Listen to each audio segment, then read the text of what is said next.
Hey everyone, and welcome to the channel. Today I'll be reviewing the S.H.Figuarts Spider-Man Gamerverse version, which is effectively Spider-Man as he appears in the classic Capcom Versus games, specifically Marvel vs. Capcom 1 and 2. Now, this is the second in the line of S.H.Figuarts Gamerverse specifically for like this sort of crossover Capcom Versus type thing, the first being Cyclops and the third upcoming being Wolverine. Hopefully the line goes further. The Cyclops was pretty good, all things considered, had some great accessories.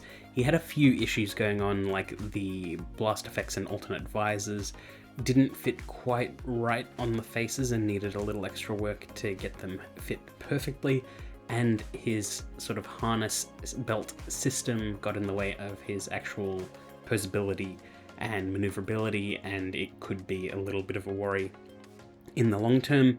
I didn't mind it too much, but it was definitely something that if it was improved, it would make a wholly better figure. Now, Spider-Man is in a similar position where he's not perfect. There are a couple weird issues going on, but I do think that it is still a really, really good figure. And we'll be getting into all of that. Now, first things first, out of the box, here's what Spider-Man comes with, and it's a pretty good loadout. So we get the figure itself, several different paired hands, an alternate sort of wide-eyed head. We get a web string that he can use for specifically swinging, and you can't really use it in any other way, but it is what it is. We also get a web shield.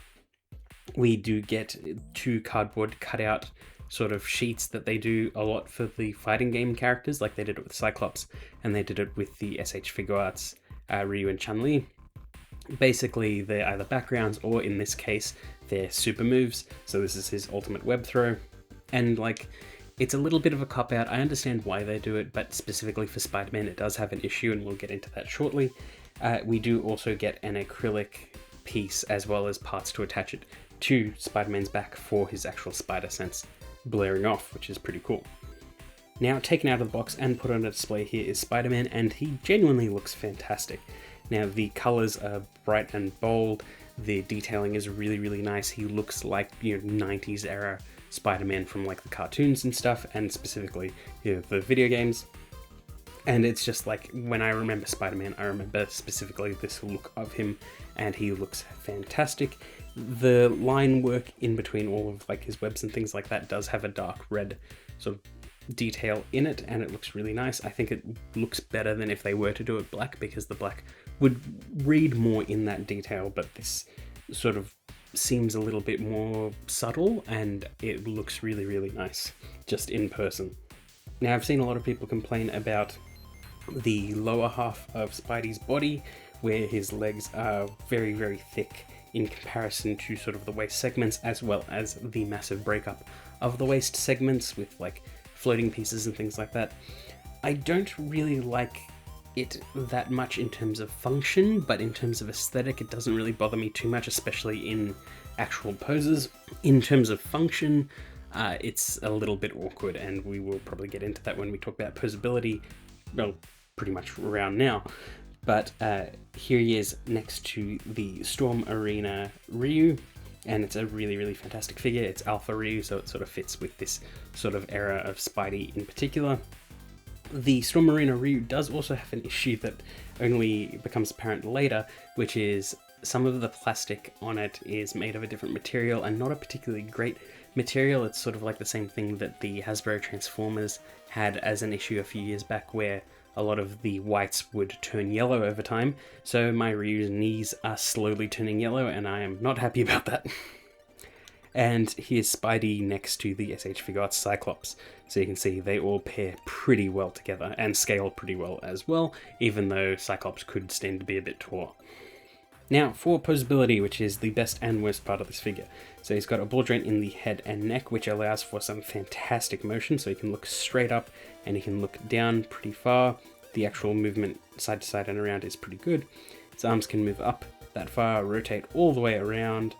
There is a really nice butterfly in there. Could be a bit deeper, but it's fine. Arms can rotate all the way around. Good bend at the elbows and ball joint at the wrist.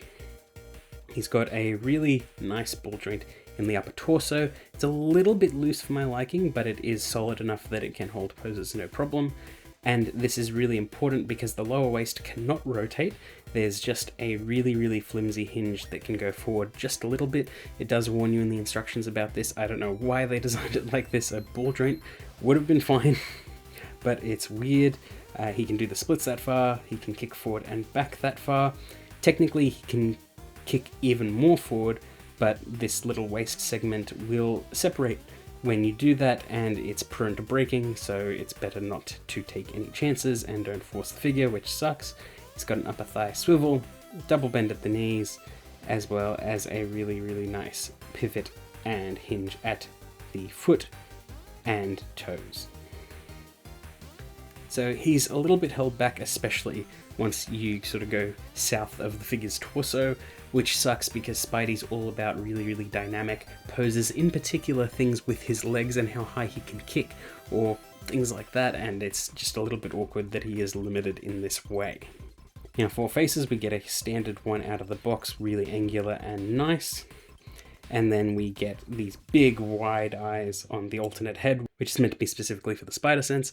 So what you do is you get this little red tool that comes out of the box and you pop off this little section of his back spider insignia, and then you can slot in this acrylic piece and then swap in the actual spider sense part. Now there is a thin film on the spider sense, so I do recommend removing it. My fingernails just weren't good enough for it, so it's a little bit foggy and scratched up, but once you remove it, it's much clearer and nice.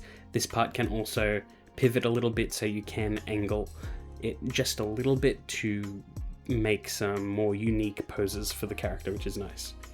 And with the posability and the accessories that he comes with, you can still get him into some really good poses. You just need to sort of be careful and constantly conscious of the legs because there are limitations there. There are third-party upgrade kits already, which is cool, or at least mods that people have done, and I'm sure upgrade kits on the way, which do fix it. I don't think it's terrible, but there are better Spider-Man figures that do this without any issues. But one of the things that he can do is wall crawl, which is really nice. The hands you get specifically for this look great, and I had no trouble getting him into this pose, especially with the fantastic neck articulation. And even then, like I said, his posability is fine enough for some really specific and cool action poses. He can do his ultimate web throw, of course. My problem that I mentioned earlier about the cardboard cutouts is that it's angled in such a way that you need Spidey to be quite high up. One, Spidey does not come with a stand. Two, the standard Tamashii Nations action base stand doesn't go tall enough to pull off this pose, so I needed to use an acrylic riser as well as that stand to get him in the exact angle he needed to be in, which is stupid. It doesn't need to be that way, it's just awkward, and I'm not a fan of how they did this, or what they expect of you as a collector to set this up. It's a bit weird.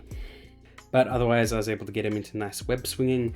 I wish that the actual web rope sort of thing could also be attached into his wrists, so you could have some more, effect and actiony poses. Imagine if you could connect the strand to the shield and it looks like it's sort of like one of his grapples or something like that. That'd be cool.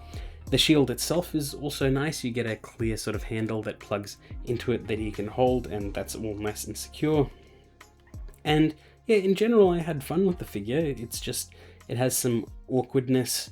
I am impressed that even with the limitations of the leg, you can get him into his sort of standard ready pose in battle, but it's really tricky to do because he sits really low and the balance just doesn't work without a stand. But I am impressed that he can do it. But otherwise, he is a really good figure, just not a perfect figure.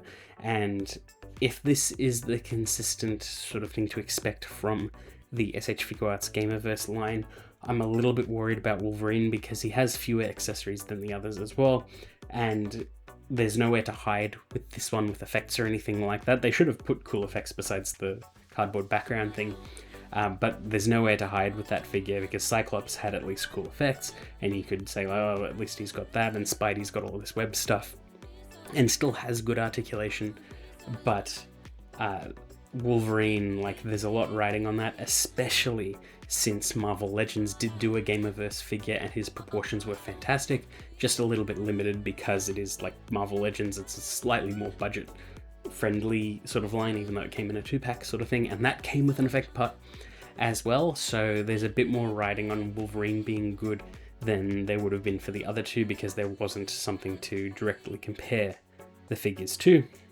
We'll see how that goes.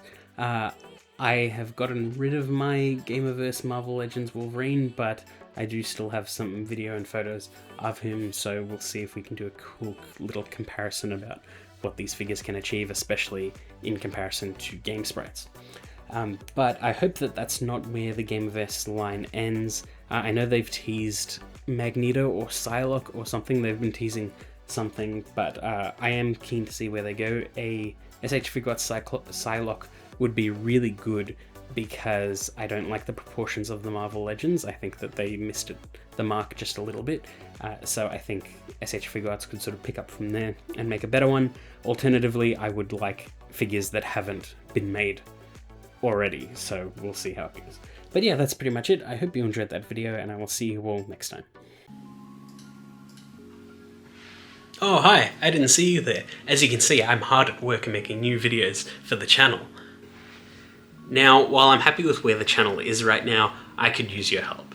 By liking, commenting, and subscribing to the channel, it helps out the YouTube algorithm and recommends my channel to more people. So if you like any of my videos, please let me know, it really helps out. And if you liked this one, please let me know too. It means a lot to me, and I really, really appreciate all of you guys.